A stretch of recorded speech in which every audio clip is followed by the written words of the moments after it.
La escóbula de la brújula. Podium Podcast. Los que sí que fueron dueños de sus vidas en gran medida fueron esa parte que vino a influenciar desde la Edad Media hasta esos finales del siglo XVIII, a mediados del siglo XVIII, y lo que tú acabas de decir, esas cortes de los milagros.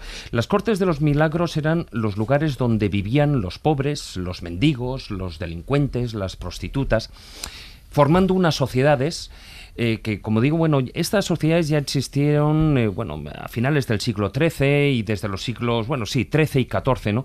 Pero con lo que fue el avanzar del tiempo, ¿no?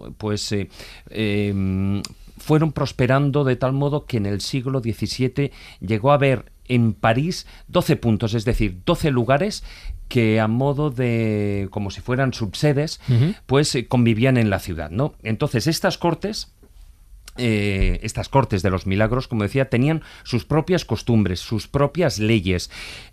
Incluso, por ejemplo, tenían su propio argot, una especie de lengua entre ellos para que si los cogían, no pudieran saber de qué estaban o qué estaban diciendo, qué estaban hablando.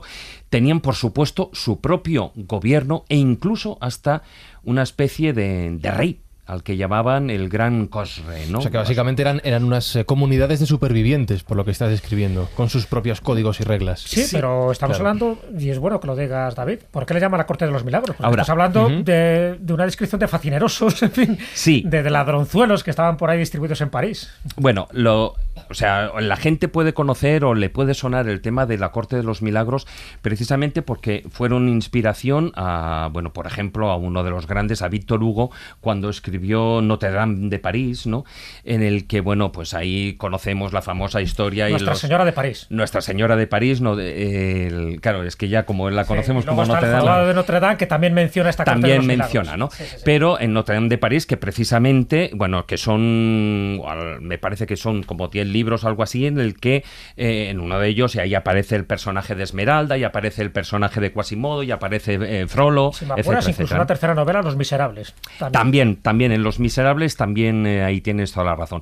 Entonces, la gente se puede hacer una idea de lo que eran. Como digo, sirvieron de inspiración, y lo que funcionaban era que ese era el lugar donde dormían, la Corte de los Milagros. Pero ¿qué sucedía? Los ladrones salían de allí, se distribuían, ocupaban todas las calles de París. Los mendigos, se iban a pedir limosna a los mercados, a las iglesias, a todo tipo de espectáculos públicos. Por todas partes se veían y se distribuían estas personas aparentemente enfermas, lesionadas, hombres y mujeres que fingían ser ciegos, sordos, minusválidos, con problemas en la espalda o incluso que les faltaba alguna pierna, ¿no? Deficiencias de todo tipo. Pero, ¿qué ocurría? Que cuando moría la tarde, al atardecer, lo que hacían era... Poético. Sí, claro. Regresaban a esa Corte de los Milagros.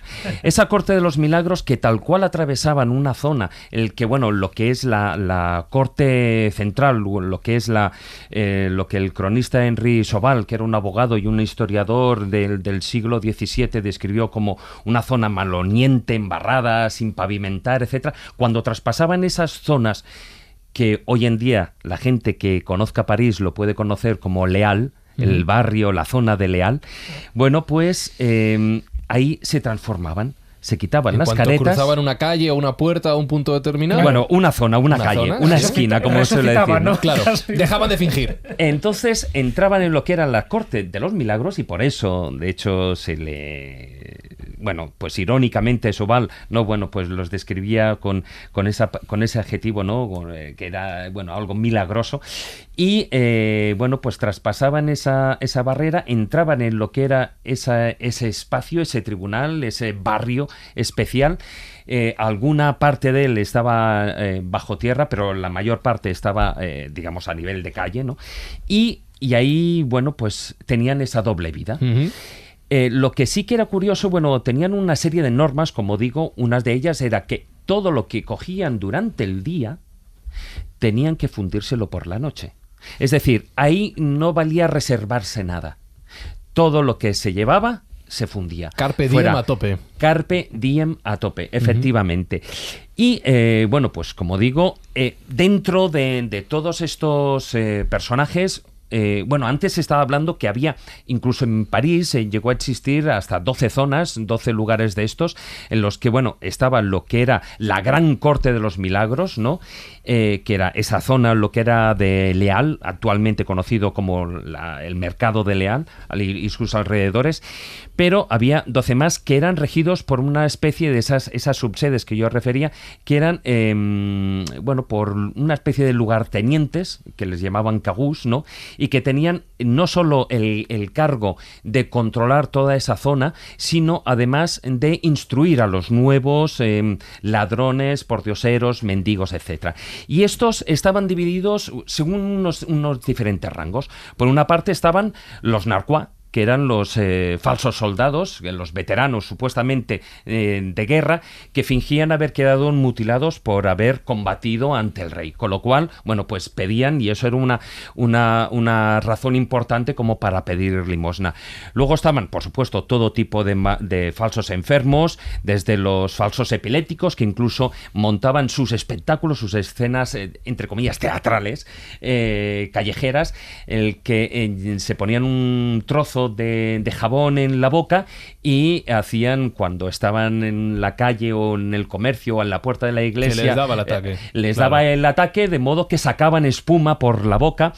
Luego también estaban otros que eran los ubans, y eso es una cosa muy curiosa, que mostraban, se llevaban igual que pues un carnet de mutilado o algo así, ellos llevaban un certificado mostrando que San Huberto los había curado de la rabia después de haber sido mordidos por un perro, ¿no? A ver. Un certificado que decía que un santo les había curado la rabia. Sí, porque claro, ¿quién se lo daría? Certificado firmado por algún sacerdote, entiendo, ¿no? Claro. Evidentemente. Luego también estaban todo tipo de falsos peregrinos, que como conocemos que habían hecho desde el Camino a Santiago otros, pero normalmente gran parte de ellos formaban, muchos habían hecho o venían de lo que supuestamente sería el Camino de Santiago, estaban cubiertos por conchas, por ejemplo.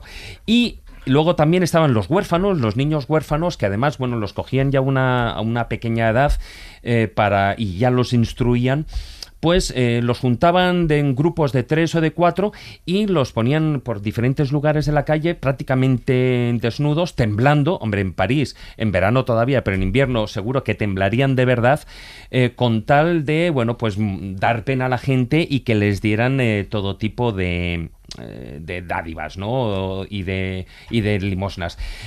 Por supuesto, todos estos pícaros que estaban repartidos por toda la zona más noble fuera de esa gran corte o las diferentes cortes de los milagros, pues tenían esa doble función. Por una parte, el conseguir esas limosnas y incluso ir robar, etcétera, etcétera, y luego también era esa otra función, que era la de servir de pícaros para espiar, para poder realizar nuevos robos. Nuevos robos en tiendas, nuevos robos a grandes personajes, etcétera, etcétera, ¿no? Entonces, incluso tenían que pasar unas pruebas para pertenecer a esas grandes hermandades. Bueno, pues, por ejemplo, tenían que demostrar que podían ser válidos para robar. Y entonces, la primera prueba que les ponían era colocar una bolsa con cascabeles, y entonces tenían que robarla, pues, o cortarla sin hacer sonar ruido, a los cascabeles.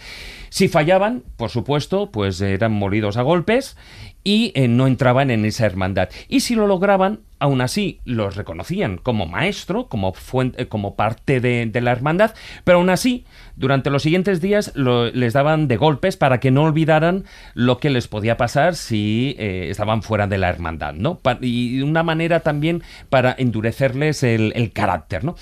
Y después de esto tenían que pasar una segunda prueba. Una segunda prueba, que era la prueba de fuego, una prueba definitiva, en el que ese aspirante, o ya supuestamente maestro, debía de robar en un monedero en un lugar público. Entonces, bueno, pues se podían ir a cualquier sitio, a un cementerio, a una iglesia, etcétera, etcétera, y entonces ahí ver a una mujer, normalmente, el que llevara esa bolsa que fuera fácil de cortar, ¿no? Y robarla. Pero esta ya es de verdad, esta hay que decir que esta ya es de verdad. Sí. Eso ya no se trataba de una prueba, ya era una prueba real en un escenario real con personas reales. De verdad. Se la jugaban. Pero se la jugaban doblemente, porque en el momento en el que ese aprendiz de ladrón se acercaba hacia la mujer, resulta que todos los compañeros de la hermandad que estaban por ahí vigilándoles, incluido el gran maestro, por decirlo de una manera, pues entonces empezaban a gritar diciendo que ahí va el ladrón, que quiere robarle a esa mujer, etcétera, etcétera. Sí. Con lo cual todo el mundo se daba la vuelta, todo el mundo le rodeaban y entonces tanto los propios, entre comillas, compañeros, los detractores como los viandantes y tal, bueno, pues le cogían, le apaleaban, etcétera, etcétera. Pero él lo que no tenía que hacer era, por supuesto, no reconocer a ninguno de sus compañeros, ni, por supuesto, decir, ni confesar quiénes eran, no delatar a nadie. ¿Qué hacían mientras tanto? Pues entre todo el revuelo que se formaba alrededor, los ladrones aprovechaban entonces para cortar las otras bolsas de toda la gente que estaba allí y les registraban los bolsillos, bueno, les robaban, y entre todo este revuelo no solo desaparecían ellos, sino que conseguían llevarse consigo pues al ladrón real que ya pertenecía de facto a la orden, ¿no? A la hermandad.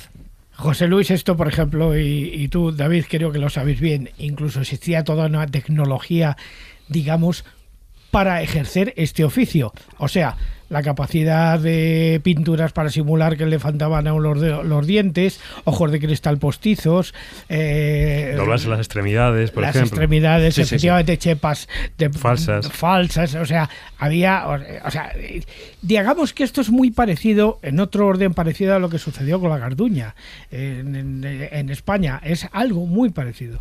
O lo que pasaba en Sevilla, por ejemplo, en la Sevilla cosmopolita, que prácticamente era la capital del mundo, como se la definía. Era la zona más donde estaban todos los pícaros en España. Es que era algo muy parecido, y en tu relato pues yo encontraba paralelismos con lo que ocurría en Sevilla, ¿no? Este mundo de Lampa que vivía cerca del Guadalquivir y que, bueno, pues durante el día pues se dedicaba a robar y a hacer los hombres de armas también, que mataban por encargo y todos estos personajes. Lo que pasa es que, fíjate, Sevilla precisamente se convirtió así porque era el puerto de más prestigio, sobre todo para las Américas, pero porque estaba 100 kilómetros dentro, porque no servía ni Cádiz ni Málaga, sirvieron como puerto, porque de esta manera, al estar dentro, era mucho más seguro. Bueno, por cierto, solían atracar en Sanlúcar de Barrameda y luego a través del Guadalquivir. Sí, pero era mucho más difícil porque tenían que subir por todo el Guadalquivir. Y, hombre, es un río navegable, pero era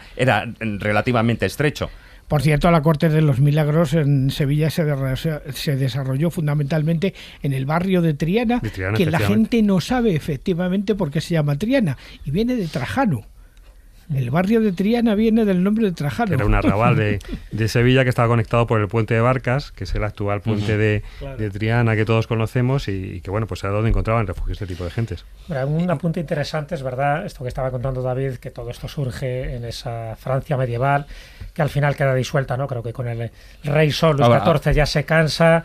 Ahora contaré porque su digamos, disolución trajo mucha cola. Sí, trajo cola, pero digo que luego esa expresión de la Corte de los Milagros, que en el fondo es eso, es algo exterior a la corte, es decir, hemos hablado de los pícaros, enanos y tal dentro de la corte, y esto estamos hablando de fuera de la corte, y también lo que hacían, algo parecido con sus normas, con sus reglas, en fin, en el fondo no dejaba de ser ampas mafiosas dentro de París, pero luego el término se extiende en general, esa Corte de los Milagros, a toda esta caterva de facinerosos, de gente que se aprovechaba de sus debilidades físicas o las fingía para sacar dinero.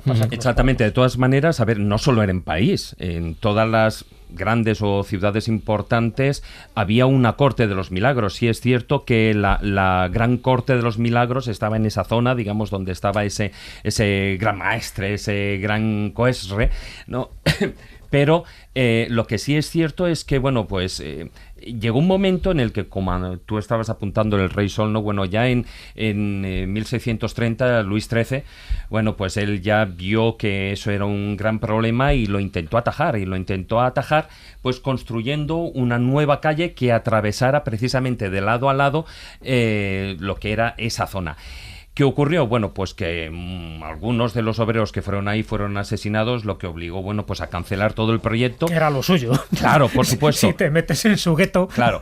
Lo que pasa es que eso es que la nobleza y de hecho la realeza ya tenía miedo, porque estas sociedades secretas en gran medida se estaban convirtiendo en algo sumamente peligroso para el poder. Entonces, porque estaban muy organizados y en cualquier momento, ante cualquier persona que podía tener mucho dinero, se podían convertir en tropas. En tropas, bueno, pues pagadas por esa persona para que hicieran una u otra cosa, ¿no? Y ya en 1656, un teniente general de la policía, Gabriel Nicolás de Reyen, pues él fue encargado de empezar a destruir. Le costó pues mucho tiempo, ¿no? Porque fueron 60.000 ladrones, mendigos, falsos lisiados, etcétera, los que fueron en principio, bueno, pues marcados con hierros candentes y llevados a galeras. Pero sin embargo esto no terminó del todo con el problema, ¿no? Porque fueron algunos, pero venían otros, con lo cual el tema era difícil. Mira que no acabar con las galeras con el problema. Con un